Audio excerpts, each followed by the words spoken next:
Mathematic YouTube channel को आपको स्वागत। आज देखा हरणर द्वितीय भिडियोटी देखा।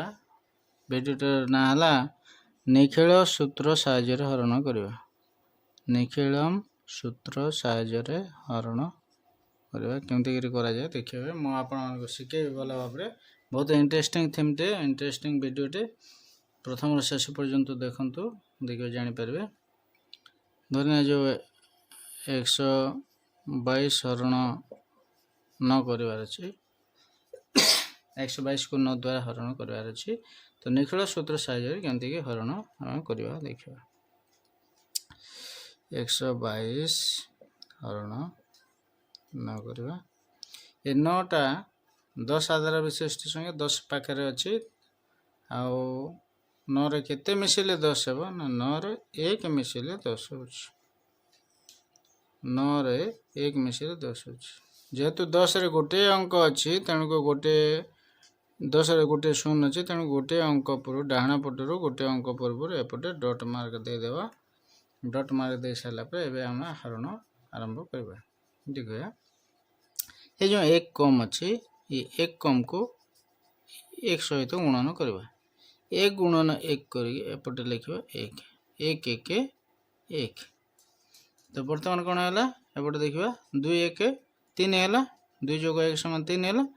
तो 3 जो है 3 गुणन 1 समान 3 है। तो ये पाक आसी सारा पर समाप्त होगा। आम आपको बढ़ार ना जेहेतु ये पाक पहुँचीगला ये पाक बढ़ार ना।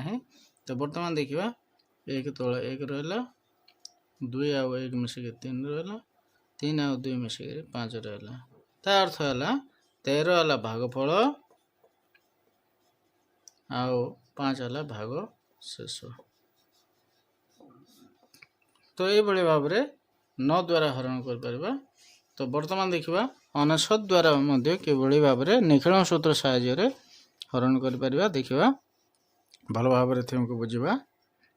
तो गोटे संख्या दे दीजिए मु 1121 हरण 99 मन रही।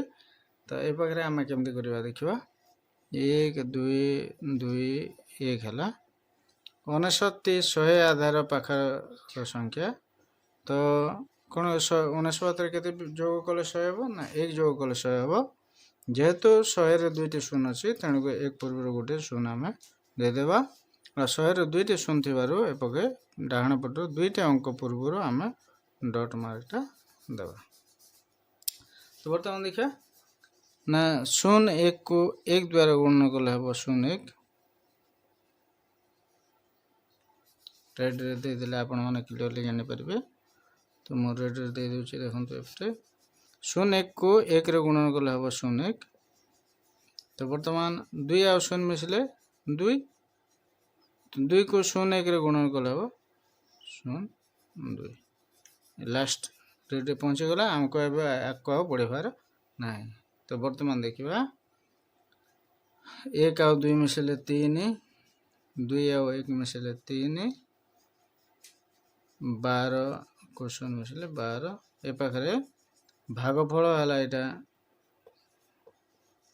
12 आउ भाग शेष है 33। एभली 999 द्वारा हरण करें। आउ निखिल आधार संख्या मान द्वारा जेकोसी हरण आपण मैंने करेंगे।